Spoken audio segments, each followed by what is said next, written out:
요한계시록 2장 3장을 보면 소아시아 지역의 7교회에 관한 말씀이 나오죠.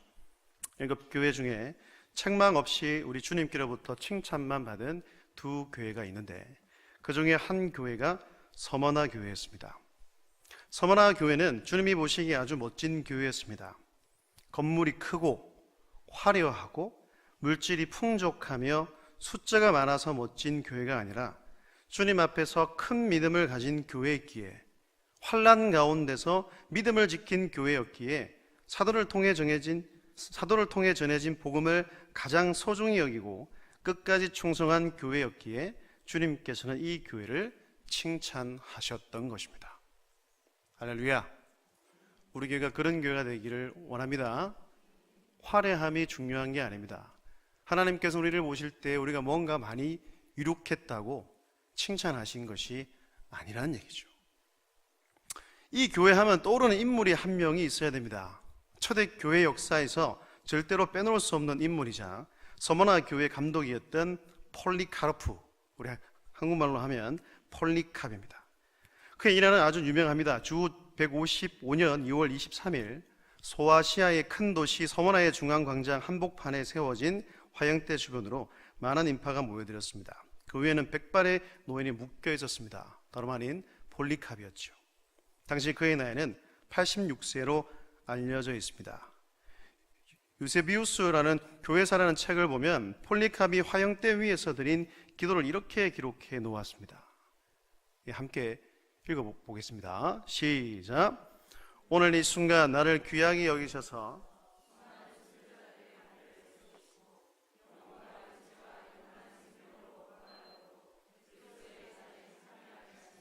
당신 앞에 기름지고 살찐 번제가 되게 하옵소서. 아멘. 이 기도만 읽어도 이 폴리캅이라는 인물이 어떤 신앙을 갖고 있었는지, 무엇보다 부활의 그 소망이 흘러 넘치고 있다는 것을 확인할 수가 있습니다. 이 기도가 그가 마지막 드린 기도였다고 합니다. 그리고 그리스도를 단 한 번만 부인하면 풀어주겠다는 로마 집정관의 말에 그는 한치의 주저함도 없이 이렇게 대답을 했습니다. 이것도 함께 읽겠습니다. 시작. 지난 86년간 그리스도께서는 단 한 번도 나를 모른다고 하신 적이 없습니다. 그런데 내가 어떻게 그리스도를 부인할 수 있겠습니까? 아멘. 믿으십니까? 우리가 믿는 주님이 이런 분이십니다. 나를 한 번도 외면한 적이 없다는 얘기예요. 86년 동안 나의 주님이 나와 함께 하시고 어려움을 이기게 하시며 본인을 그 정도까지 신앙을 좋게 만들으신 그 그리스도를 어떻게 부인할 수 있겠습니까? 라고 대답을 했습니다. 사랑하는 여러분, 너무나 멋진 대답이지 않습니까? 이 대답을 한 그는 기꺼이 자신을 주님께 드렸습니다.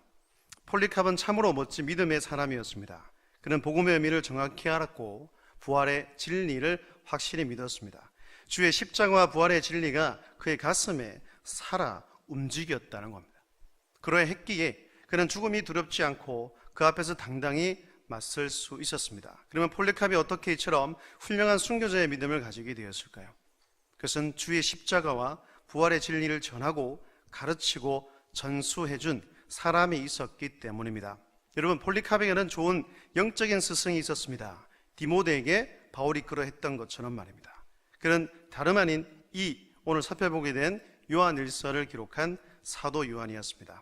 여러분, 폴리캅이 화형대 위에서도 조금 더 굴하지 않고 신앙을 지킬 수 있었던 이유 중에 하나는 요한으로부터 복음의 진리를 확실히 그리고 철저하게 배웠기 때문일 것입니다. 반대로 말하면 이 복음의 진리를 확실히 전하고 가르치고 전수한 요한이라는 영적 스승이 있었기 때문이라는 겁니다.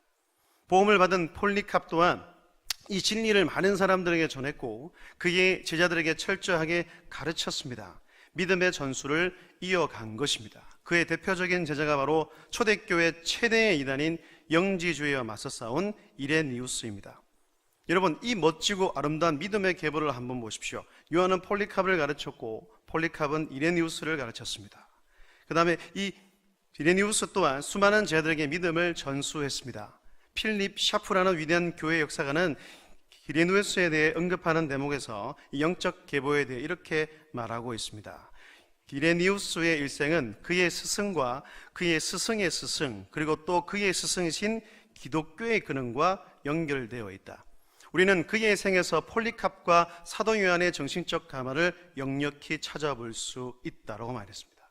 여러분, 이들의 인생이 결국 누구와 연결되어 있다고 말합니까? 복음의 시작, 기독교의 근본이신 예수 그리스도와 연결되어 있다는 것입니다. 그러니까 우리 주님으로부터 시작된 이 복음이 끊어지지 않고 그의 제자들을 통해 계승되어 이어졌다는 것입니다. 사랑하는 여러분, 이 진리의 계보가 우리에게까지 이어졌다는 사실이 놀랍지 않습니까? 그리고 앞으로도 이 복음의 진리가 절대로 무너지지 않고 계속 이어져 가게 될 것을 여러분은 믿으십니까? 저는 확실히 믿습니다. 복음의 증인, 부활의 증인인 저와 여러분을 통해서 더 나아가 우리 믿음의 후손들을 통해 반드시 우리 하나님께서 그렇게 해 줄 것을 믿습니다. 교회는 지난 2000년 동안 수많은 핍박과 박해에도 불구하고 복음 증거라는 사명을 최우선으로 해왔습니다. 진리를 가장한 수많은 거짓 가르침들과 싸우면서 예수님으로부터 사도들을 통해 내려온 이 진리를 수호하기 위해 거룩한 싸움을 싸워왔다는 것입니다. 앞으로의 교회도 그러해야 합니다. 예수님께서 주신 가르침, 즉 복음의 진리를 정확히 전하고 가르치는 것이 교회가 해야 할 가장 큰 사명이기 때문입니다. 시대가 바뀌고 환경이 변하고 상황이 급변한다 할지라도 교회에게 주신 이 사명은 절대로 변하지 않습니다. 우리 주님의 가르침에 그 무엇도 더하지 않고 그 무엇도 빼지 않고 전하고 전수하는 이 일에 교회는 온 힘을 기울여야 한다는 것입니다. 오늘 본문에도 이를 위한 요한의 결연한 다짐이 드러나고 있습니다. 오늘 본문을 한번 함께 더 읽어보겠습니다. 1절부터 4절까지입니다. 시작. 대처 붙어있는 생명의 말씀에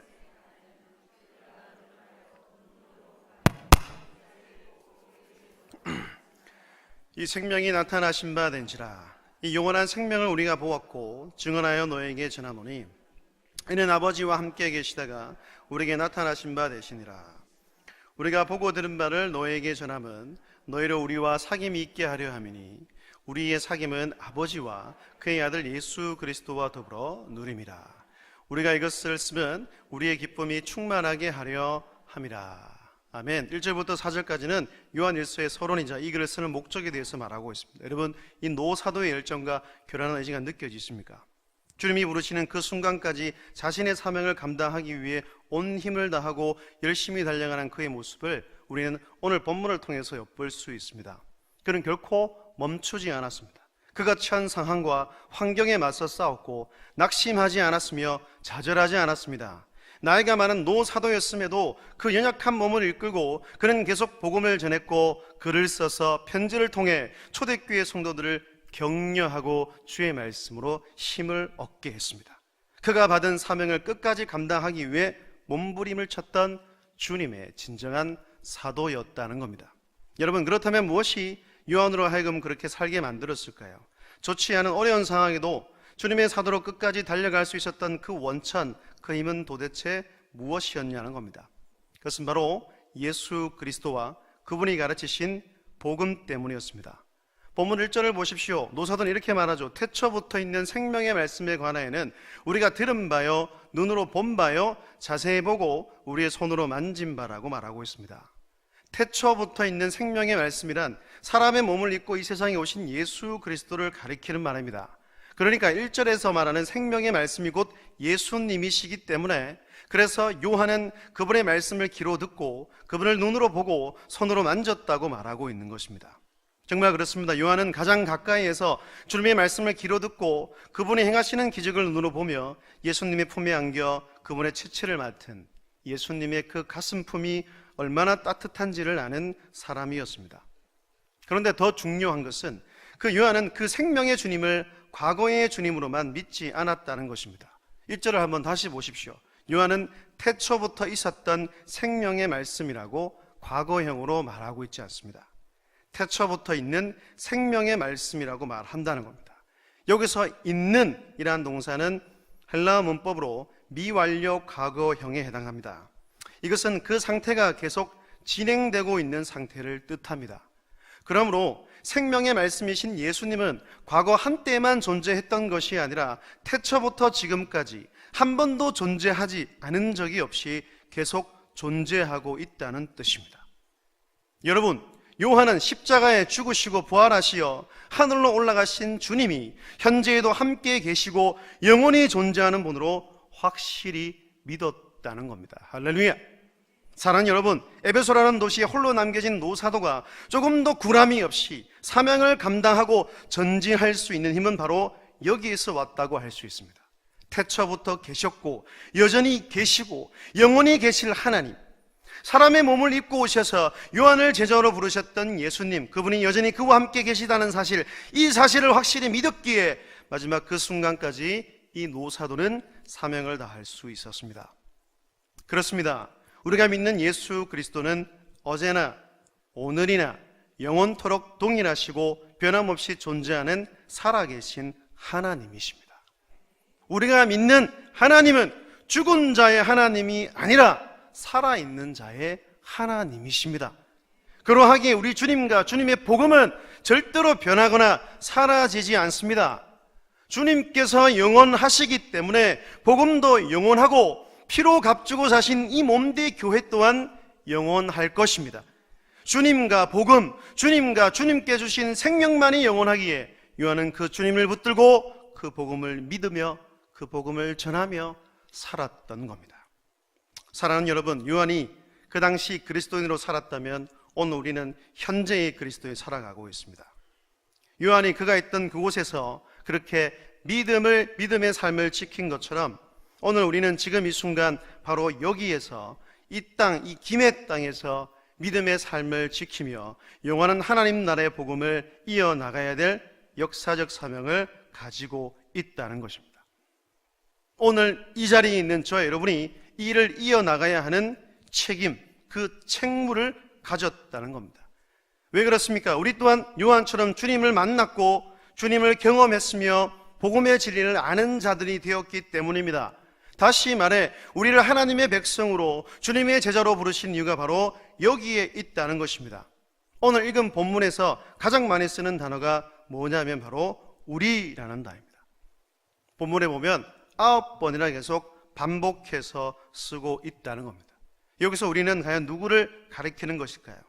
요한은 1절에서 말씀이신 예수님을 우리가 들었고 우리가 보았고 우리가 만졌다고 계속해서 말씀을 하고 있습니다. 한번 생각해 보십시오. 예수님을 직접 보고 그 다음에 그 말씀을 듣고 만진 사람은 예수님의 제자들 뿐입니다. 그런데 그 제자들은 요한만 남아있고 지금 다 천국으로 올라갔습니다. 그렇다면 1절에서 요한은 우리가 아닌 단수, 즉 내가 들은 바요, 내가 눈으로 본 바요, 내 손으로 만졌다고 써야 맞습니다. 그런데 요한은 단수가 아닌 복수, 즉 우리라고 기록했다는 겁니다. 여러분, 요한이 그렇게 기록한 이유가 과연 무엇입니까? 여기 우리는 예수님의 과거의 제자들만을 말하는 게 아닙니다. 비록 제자들처럼 육체로는 예수님을 만나지는 못했지만 요한에게서 예수님을 배워 주님의 말씀을 통해 성령의 은혜와 그 역사로 예수 그리스도를 듣고 보고 만진 사람들, 즉 요한의 새로운 믿음의 동지, 요한의 제자들, 성도가 된 사람들을 포함해서 말하고 있다는 겁니다. 사랑하는 여러분, 저를 포함해서 지금 이 자리에 계신 분들 모두 예수님을 육신의 눈과 귀와 손으로 경험한 사람은 아무도 없습니다.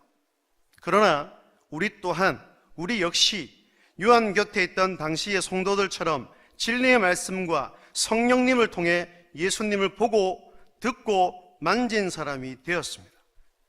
영적으로 주님을 만나고 경험한 사람, 영적으로 새롭게 태어난 거룩한 하나님의 자녀가 되었다는 것입니다.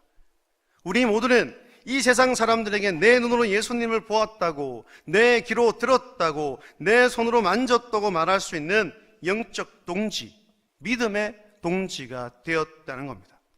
여러분, 저 바깥 세상에는 아직도 예수님을 모르는 사람이 너무나 많습니다. 영적 무지로 인해 영원한 죽음으로 달려가는 사람들이 너무 많다는 것입니다. 우리에게는 복음을 전해야 하는 책무가 있습니다. 새로운 우리, 곧 새로운 믿음의 동지들을 더 많이 늘려나가야 하는 것이 오늘 우리가 해야 할 가장 큰 과제라는 것입니다. 이 사명을 위해 우리는 함께 달려가야 합니다. 시대가 바뀌고 환경이 변하고 상황이 급변한다 할지라도 우리에게 주어진 이 사명은 결코 변하거나 바뀌지 않을 것입니다. 우리가 해야 할 최우선 과제는 바로 복음을 전하고 주님이 하신 일을 증거하는 것입니다. 교회인 우리에게, 그리고 이 믿음의 공동체에게 맡긴 이 복음의 사명을 끝까지 잘 감당하는 여러분 모두가 다 될 수 있기를 주님의 이름으로 축복합니다. 호주 출신의 사지 없는 복음 전도자 닉 부이치치를 아실 것입니다. 최근 사진을 찾아보니까 이렇게 나와 있더군요. 식구가 몇 명일까요? 6명. 저도 결혼해서 두 아들, 저처럼 두 아들을 낳은 것은 알고 있었는데, 근데 얼마 전에 마지막 셋째를 딸 쌍둥이를 낳았다고 합니다. 진짜 그야말로 100점짜리 가족이죠. 아들 둘, 딸 둘. 저도 셋째 딸을 위해서 더 많이 기도해야 하고 더 노력을 해야 될 것 같습니다. 사진을 딱 보는 순간 너무 행복해 보였습니다. 여러분, 닉 부이치치도 그 청소년 때는 이렇게 행복함을 몰랐답니다. 그렇잖아요. 사제가 없이 태어났습니다. 손발이 없다는 거예요. 이상하게 생긴 그 손가락도 아니고 발가락도 아닌 그 두 개 가지고 인생을 살아야 했으니까 얼마나 놀림을 받고 얼마나 괴롭힘을 당했겠습니까? 또 자살도 3번이나 시도했는데 죽지를 않더라는 거예요. 근데 하나님의 이 성경 말씀을 통해서 하나님을 만났고, 하나님을 만나니까 그가 왜 이 땅에 태어나야 했는지, 왜 살아가야 하는지 이유를 발견했다는 겁니다. 전 세계를 돌아다니면서 복음을 전합니다. 우리 대한민국에도 와서 인터뷰를 하는 그 기사가 하나 있었는데, 그가 희망이라는 단어를 설명하면서 이렇게 이야기를 했습니다. 모두가 다 깨어짐이라는 현실 속에서 고통을 당하고 있는데, 그 속에서 우리 모두가 필요한 것이 바로 희망이라고 생각합니다. 저는 이 희망을 하나님 안에서 발견했고, 이 희망을 발견하자 살아가야 할 이유가 생겼습니다. 저는 제가 발견한 이 희망에 대해서 가능한 많은 사람과 나누고 싶습니다. 제가 분명하게 나누고 싶은 것은 예수님만이 제 삶의 희망이 되신다는 겁니다. 할렐루야. 그렇습니다. 예수 그리스도만이 진정한 희망이야. 진정으로 참 자유를 주시는 분이라는 거예요. 위대한 사도 바울은 이렇게 말합니다. 로마서 1장 16절입니다. 함께 읽겠습니다. 시작. 내가 복음을 부끄러워하지 아니하노니 이 복음은 모든 믿는 자에게 구원을 주시는 하나님의 능력이 됨이라. 먼저는 유대인에게요, 그리고 헬라인에게로다. 아멘. 여러분, 복음에는 능력이 있습니다. 절망과 늪에 빠져 살던 사람을 건져낼 뿐만 아니라 그 사람을 변화시키고 완전 뒤집어 놓습니다. 이 복음만이 사람을 바꾸고 희망과 소망을 가지게 만듭니다. 참된 만족과 참된 행복은 절대로 자기 스스로 만드는 것이 아닙니다. 우리를 진정으로 바꾸고 우리의 삶을 진정으로 변화시키는 것은 복음, 예수 그리스도밖에 없다는 것을 믿으시기를 바랍니다. 여러분, 복음의 방식은 변합니다. 아니, 복음의 방식은 시대마다 변해가야 됩니다. 그러나 복음의 본질은 변하지 않습니다. 복음의 능력은 변하지 않는다는 것입니다. 이 복음의 능력이 사도 바울 시대이나 오늘날이나 동일하다는 것을 믿으십시오. 이 복음은 모든 믿는 자에게 구원을 주시는 하나님의 능력이 됨이라. 복음의 능력을 확신할 수 있으시기를 바랍니다. 사람을 바꾸고 변화시키는 것은 복음밖에 없다는 것을 기억하고 세상에 나아가서 죽음의 길로 걸어가는 사람들에게 희망의 메시지를 나누어 주는 자들이 되십시오. 우리 모두가 한 마음과 한 뜻으로 나아가서 이 복음을 사람들 가슴 속에 심어줄 때 놀라운 영적 폭발력이 일어나게 될 것입니다. 그렇게 될 줄로 믿습니다. 우리 가정이, 우리 교회가, 우리의 지역이, 이 김해 땅이 복음으로 바뀌는 역사를 경험하게 될 줄로 믿습니다. 여러분, 한 사람 한 사람을 통해 이런 놀라운 역사가 일어나게 되기를 주님의 이름으로 축복합니다. 그리고 먼저 믿음의 부모가 된 우리에게 반드시 해야 하는 일이 있습니다. 이 복음의 진리를 다음 세대인 우리 자녀들에게 후세에 정확히 전해 주어야 한다는 것입니다. 믿음을 전수해야 하는 또 다른 사명이 우리에게 있다는 것입니다. 여러분, 하나님 나라를 세워가는 행복한 가정, 행복한 교회가 되기 위해서는 믿음의 부모인 우리가 다음 세대에게 신앙을 반드시 기필코 전수해야 합니다. 일에 목숨을 걸어야 한다는 겁니다. 요한이 폴리캅이 이레니우스에게, 바울이 영적인 아들 디모데에게 그랬던 것처럼 믿음의 부모인 우리가 좋은 영적 스승이 되어야 한다는 겁니다. 신앙교육에 있어서 최고의 교사는 부모입니다. 그리고 신앙교육의 최고의 장은 가정이라는 사실을 기억하십시오. 자녀들은 부모를 통해 예수 그리스도를 배우고 하나님 경외하는 것을 배우고 예배하는 법을 배우고 믿음이 무엇인지를 배워야 합니다. 부모는 이것을 자녀에게 마땅히 가르쳐야 한다는 것입니다. 잠언 22장 6절입니다. 마땅히 행할 길을 아이에게 가르치라. 그리하면 늙어도 그것을 떠나지 아니하리라. 마땅히 행할 길을 가르치십시오. 복음을 가르치고 예배를 가르치십시오. 하나님 섬기는 도를 가르치십시오. 자녀들에게 평생 하나님을 경외하는 삶을 가르쳐야 합니다. 이것이 자녀를 복되게 하는 길이기 때문입니다. 말과 행함으로 그리고 믿음의 삶을 통해 신앙을 전수하는 여러분 모두가 될 수 있기를 주의 이름으로 축복합니다. 믿음의 본이 되십시오. 여러분이 믿음의 좋은 본보기, 좋은 믿음의 모델이 되어야 합니다. 그러기 위해서 먼저 여러분이 좋은 신앙인이 되어야 된다. 그래서 믿음 생활은 이렇게 하는 것임을 내 자녀들에게, 우리 후배들에게 보여주어야 합니다. 성경에 보면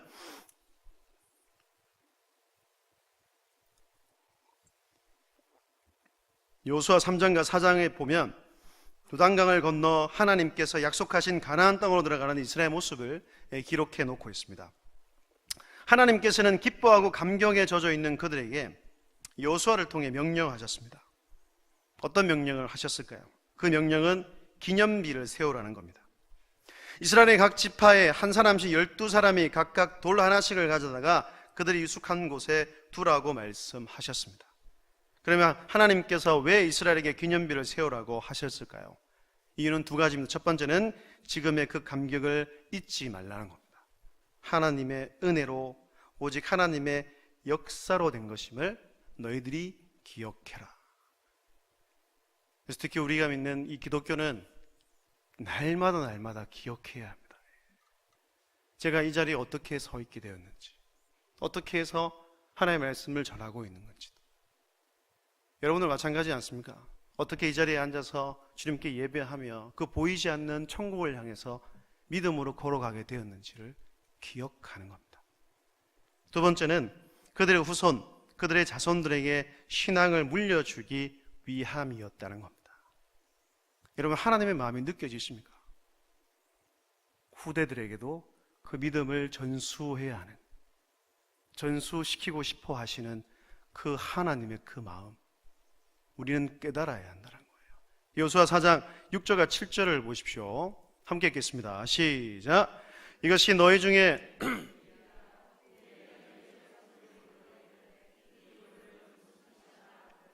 그들에게 이르기를 요단물이 여호와의 언약궤 앞에서 끊어졌나니 곧 언약궤가 요단을 건널 때에 요단물이 끊어졌으므로 이 돌들이 이스라엘 자손에게 영원히 기념이 되리라 하라 하니라. 아멘. 여러분, 이 기념비는 실질적인 텍스트, 그러니까 실제적인 이스라엘을 위한 신앙의 교재였다는 겁니다.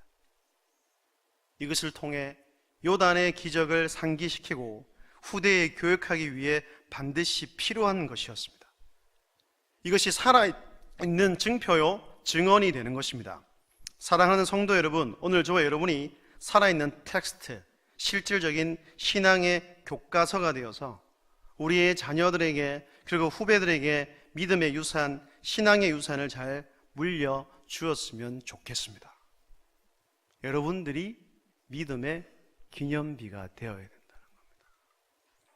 제 아들들은 저를 통해, 제 아내를 통해 하나님이 어떤 분인지를 배워 나가야 한다는 거예요. 진짜 믿음 생활을 할 가치가 있는지.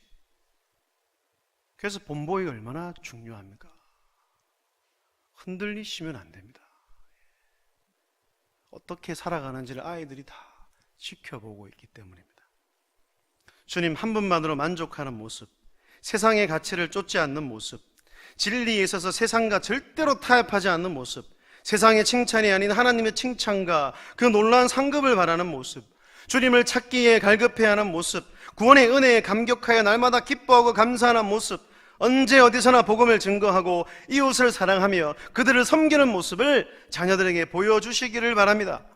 그렇게 할 때 우리 다음 세대, 우리 자녀들이 이 혼란의 시대에 요동하지 않고 흔들림 없이 이 진리의 길, 믿음의 길로 걸어가게 될 줄로 믿습니다. 올해는 가정의 달입니다. 현수막에도 나와 있듯이 어린이를 사랑하고 부모를 공경하는 이 한 달이 되시기를 바랍니다. 특히 오늘은 5월 8일입니다. 그죠? 저도 말씀드리지만 제가 전화를 잘 안 합니다, 집에. 근데 오늘은 도저히 할 시간이 없더라고요. 저도 오늘 예배 마치고 집에 가서 아버지께, 어머니께, 또 우리 손자 둘이 할아버지 해봐 하면서 이렇게 전화를 드리려고 합니다. 하지만 기도는 늘 하고 있습니다.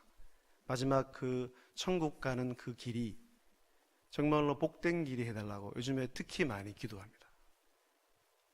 나이 드신 분들이 많이 천국 가시잖아요. 너무 힘들게 가지 않고 하나님이 보시기에 딱 소명을 다 했으면, 제가 후만교회 하면서 얘기했는데 딱 3일만 입원하라고 그래요. 3일만. 네, 일주일도 안 됩니다. 모든 어르신들도 그렇게 기도하십시오. 딱 3일만 입원해서 내 자녀들 다 불러 모으고 유언 남기고 얼굴 다 보고, 저도 그렇게 기도하거든요. 제 부모님 3일 동안만 다 병원 입원해서 정말 아름답게 이 세상에서 이 자녀들에게 이 믿음의 삶을 마지막까지 보여줄 수 있도록 하나님께서 함께 해달라고. 모든 자녀들은 기도를 그렇게 하시기를 바랍니다. 시작이 아름다워야 하지만 더 중요한 것은 이 땅의 끝맺음, 마지막도 아름다워야 한다는 거예요. 무엇보다 가정을 위해 힘써 기도하는 이 5월달 한 달이 되었으면 좋겠습니다. 식구들의 영혼을 놓고 날마다 기도하십시오. 특별히 여러분의 자녀들, 여러분의 자녀 가운데에 연약한 자녀들, 지난주의 성도들처럼, 지난주의 설교처럼 연약한 성도들의 안심을 가지듯이 내 가정에서도 믿음이 연약하고 육체적으로 연약한 그런 자녀가 있을 겁니다. 그 자녀를 놓고 더 많이 기도하는 한 달이 되십시오. 세상의 유혹과 사단의 미혹에 승리하게 해달라고, 그리스도를 인격적으로 만나게 해달라고, 믿음의 사람, 복음의 사람, 말씀의 사람, 기도의 사람이 되게 해달라고, 어려움과 고난이 온다 할지라도 오직 믿음의 길, 생명의 길로 걸어가게 해달라고, 우리의 대대 자손들이 믿음의 가정, 신앙의 가정이 되게 해달라고, 그리하여 하나님이 주시는 은혜와 복을 누리는 우리의 자녀 세대가 되게 해달라고 뜨겁게 기도하시기를 바랍니다. 하나님께서는 반드시 여러분의 기도에 응답해 주실 것입니다. 그래서 하나님께 쓰임받는 저와 여러분, 그리고 우리 자녀들이 다 될 수 있기를 진심으로 바라고, 저와 여러분, 우리 자녀 세대, 앞으로 태어날 우리 모든 후손들이 하나님 안에 거하고 예수 그리스도를 믿고 오직 그분을 위해서 인생을 바치고 살아갈 수 있게 되기를 주의 이름으로 축복합니다.